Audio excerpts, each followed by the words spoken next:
अस्सलाम वालेकुम एवरीवन। एक बार फिर स्विट्ज़रलैंड के शहर लूसर्न से हाज़िर हूँ। थोड़ी जल्दी में हूँ, ट्रेन मिस ना हो जाए। आज मैंने लूसर्न से जाना है एक कंट्री साइड, टाउन बोले, विलेज समझे, जो भी है। तकरीबन 1 घंटे का रास्ता है। फ्लूले उसका नाम है। तो इंतहाई ख़ूबसूरत, मैंने कुछ साल पहले वहाँ की तस्वीरें देखी थी, तो बड़ी मुश्किल से ढूंढ निकाला कि वो जगह है कहाँ पे। तो लूसर्न की ब्लॉग मैं लिंक डिस्क्रिप्शन में दे दूँगा, वो भी आप देख लें। तो इस टाइम मैं भाग के जाता हूँ स्टेशन से ताकि ट्रेन मिस ना हो जाए। यह रहा लूसर्न का ट्रेन स्टेशन। मेरे प्लेटफॉर्म नंबर है 14। One of the busiest railway stations में आता है स्विट्ज़रलैंड का। प्लेटफॉर्म नंबर 14 वो एंड में। तकरीबन 30 मिनट की ट्रेन राइड है, उसके बाद 10 से 15 मिनट बाय बस। फ्लोले का सफ़र शुरू हुआ लूसर्न से, और स्विट्ज़रलैंड में ट्रेन लेना खुद एक एक्सपीरियंस होता है। लूसर्न से ट्रेन जैसे ही निकली तो पोस्ट कार्ड जैसे मंजर सामने दिखने लगे। सबसे पहले ट्रेन गुजरती है लेक लूसर्न के साथ साथ। ये लेक सिर्फ एक झील नहीं, ये स्विट्ज़रलैंड की हिस्ट्री का हिस्सा है। कहते हैं स्विस कन्फेडरेशन की बुनियाद भी इसी लेक के इर्द गिर्द रखी गई थी। ट्रेन का ट्रैक कभी पानी के बिल्कुल करीब आ जाता है, दूसरी तरफ ग्रीन माउंटेन्स, बीच में क्रिस्टल क्लियर लेक, और थोड़ी देर बाद छोटे छोटे वुडन हाउसेस, बिल्कुल फेरी टेल जैसा सीन।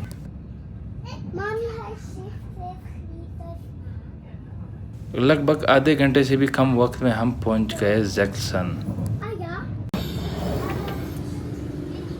यहाँ से अब मैंने जाना है बाय बस अगली तरफ गड़ी भाग के जाना।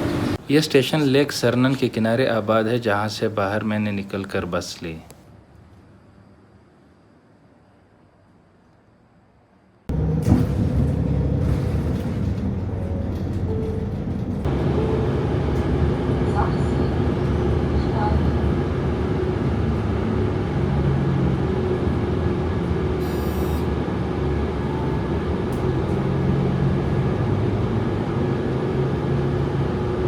यहाँ से सफ़र और भी खूबसूरत हो गया। बस नेरो रोड पर चलती हुई ग्रीन मेडोज, ग्रेजिंग काउज और ट्रेडिशनल स्विस फार्म हाउसेस के बीच से गुजरती है। हर मोड़ पर आपको एक नए नज़ारे देखने को मिलते हैं।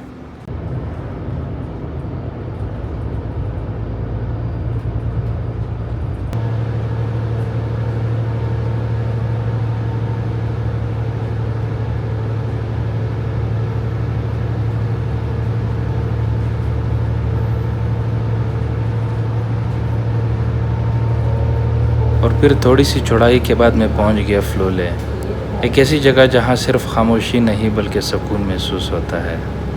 पिछले स्टॉप पे उतारना था, नहीं उतारा, आगे लेके आया। अब वापस वहां तक पीछे जाना होगा।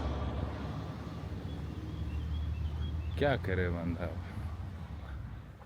तो ये जगह, इसकी मैंने पिक्चर देखी थी आज से 4-5 साल पहले। फिर जब भी मैं सोशल मीडिया पे ये तस्वीर देखता था तो इसकी लोकेशन बहुत गलत जगह दी होती थी वहाँ पे। फिर मैं गूगल में सर्च करता था, वो बिल्कुल मिलता ही नहीं था। तो फिर बड़ी मुश्किल से सर्च करके आज पहुँचा हूँ। तो अब ढूंढता हूँ वो तस्वीर ली कहाँ से गई है, फिर मैं एग्जैक्ट फ्रेम आप लोगों को दिखाता हूँ।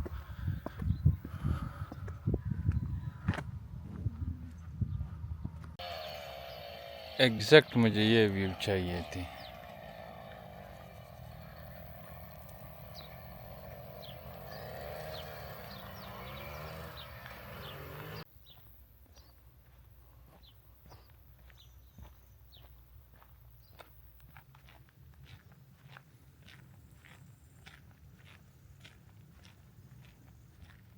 ये एरिया लेक सर्नन के ऊपर एक टेरेस जगह, एलिवेटेड जगह पर बसा हुआ है, इसलिए यहाँ से वैली और लेक दोनों का ब्यूटीफुल व्यू मिलता है।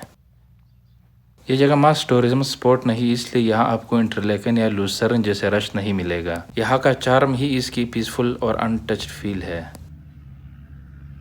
ये छोटा सा गांव दुनिया के सबसे स्टेबल और वेल्थी कंट्रीज में से एक कंट्री का स्पिरिचुअल हार्ट माना जाता है, लेकिन खुद ये जगह बहुत ही सिंपल और रूरल है। यहाँ फ्लैशी कुछ नहीं, लेकिन डेप्थ बहुत है। ज़्यादातर लोग यहाँ हाइकिंग, रिफ्लेक्शन और स्पिरिचुअल रिट्रीट के लिए आते हैं। फिर यह सिर्फ नेचुरल ब्यूटी के लिए फेमस नहीं, ये स्पिरिचुअल इंपॉर्टेंस भी रखती है। फ्लोले असल में स्विस नेशनल सेंट निकलाउस का घर था, जिनको लोग प्यार से ब्रदर क्लाउस कहते हैं। 15वीं सदी में उन्होंने अपनी फैमिली लाइफ छोड़कर यहाँ रानफ्ट वैली में एक हर्मिट की जिंदगी गुजारी। कहते हैं वो सिर्फ 20 साल तक स्पिरिचुअल डिवोशन में रहे और लोग उनसे मशवरे लेने दूर दूर से आते थे। ये इस घर में अंकल और आंटियाँ बैठे हुए हैं, माहौल बनाया है, ज़बरदस्त किस्म की डेकोरेशन की है।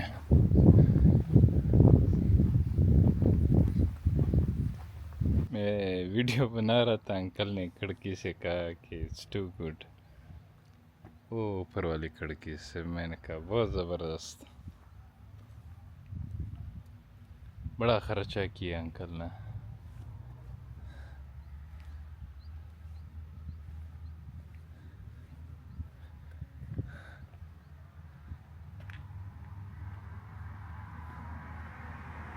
कोई कसर नहीं छोड़ी।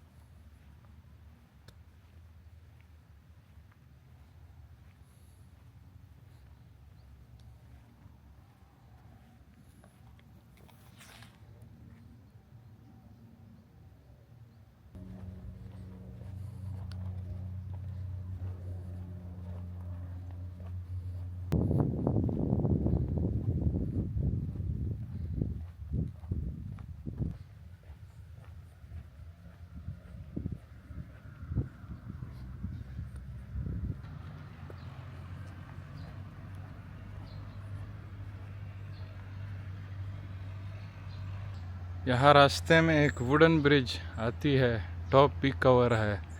नॉर्मली ब्रिजेस के जो है ना टॉप कवर नहीं होता है, और तारीख़ पैदाइश भी यहाँ पे कहीं नहीं लिखी, लेकिन ब्रिज बनाया गया है। यहाँ पे एक बहुत जो है ना डीप नाला बह रहा है।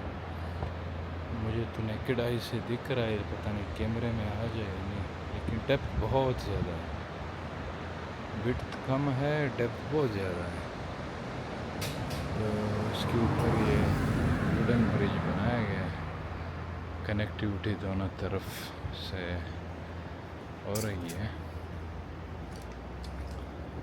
यहाँ पे टूरिस्ट तो ना होने के बराबर है, लेकिन साइकिलिंग वाले मैंने बहुत ज़्यादा देखे हैं।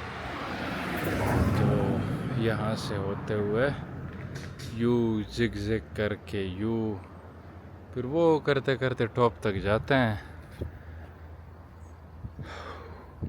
वहाँ से जब आप टॉप पे जाएंगे तो नीचे वहाँ पे लेक है। लेक की जो है ना बहुत प्यारी व्यू आएगी। तो मैंने जाना है इस डायरेक्शन में टॉप पे, फिर वहाँ जब टॉप से मैं बॉटम जाऊँगा तो वहाँ से भरपूर लेक दिखती है। तो आज धूप है, लूसर्न में सुबह जो है ना ठंड थी इवन, तो अच्छा हुआ मैं जैकेट नहीं लेके आया, वरना ख्वार हो जाता गर्मी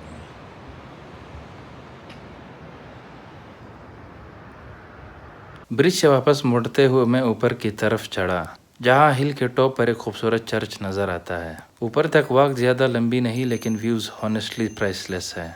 नीचे वैली, दूर लेक सरनेन का हिस्सा और चारों तरफ स्विस आल्प्स। हर स्टेप के साथ लगता है जैसे आप नेचर के और करीब होते जा रहे हो।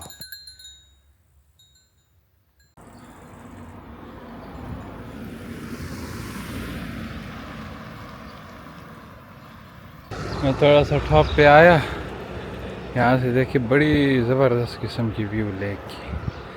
अब जाना है थोड़ा और ऊपर,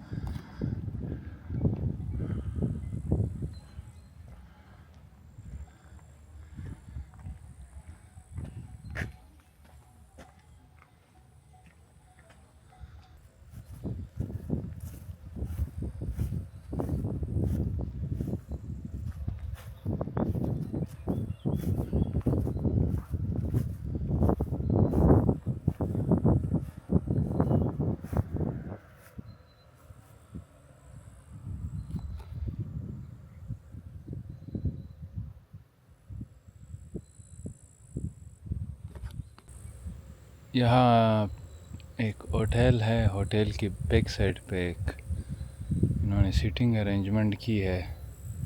मैं मुफ्ते में चले आया तो वहाँ थोड़ी थोड़ी लेक व्यू भी दिख रही है और सामने बहुत ही खूबसूरत लशपश ग्रीन पहाड़। अब यहाँ आया मैं इस डायरेक्शन से था, वापस जो है ना अब इसके बैक साइड से होके जाऊँगा। तो थोड़ा यहाँ पे बैठ के रेस्ट करता हूँ। सूरज है, गर्मी लग रही है।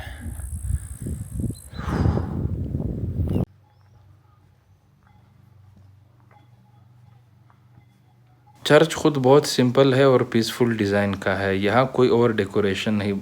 ये चर्च हिल के टॉप पर इस तरह लोकेटेड है कि यहाँ से 360 का ऑलमोस्ट ओपन पैनोरामा मिलता है। ये लेक सरनेन की क्रिस्टल क्लियर सरफेस के साथ नजर आती है। लेक के अराउंड छोटे छोटे विलेजेस और ग्रीन फील्ड्स एक पैच वर्क जैसे पैटर्न बनाती है। दूर दूर तक स्विस आल्प्स के लिए एक के पीछे एक हल्की सी ब्लू हेज में दिखाई देती है। सबसे खास बात यहाँ कोई टाल बिल्डिंग नहीं, कोई सिटी नॉइज नहीं, सिर्फ दूर कहीं काउस के बेल्स और हवा की साउंड।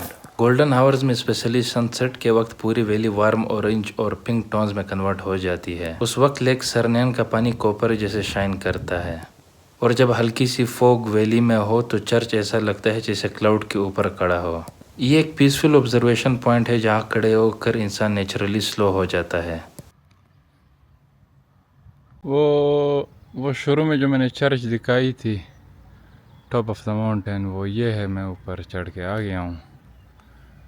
यहाँ से बड़े शानदार किस्म के व्यूज़।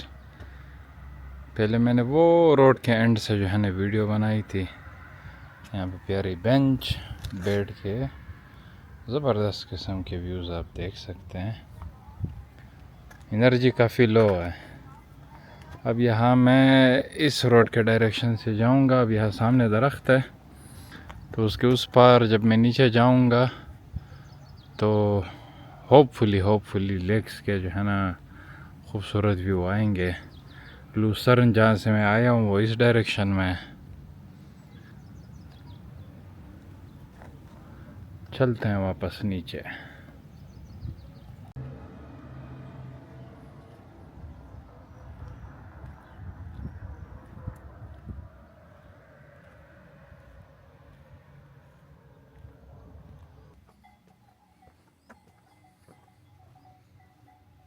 फ्लूली एक छोटा सा गांव लेकिन दिल पर गहरा असर छोड़ जाता है।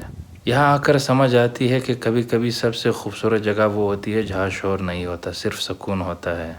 अगर आप स्विट्ज़रलैंड आए तो सिर्फ मशहूर शहरों तक लिमिटेड ना रहें, कभी इन छोटे हिडन जगहों को भी एक्सप्लोर कीजिए। यकीन माने यादें यही बनती है।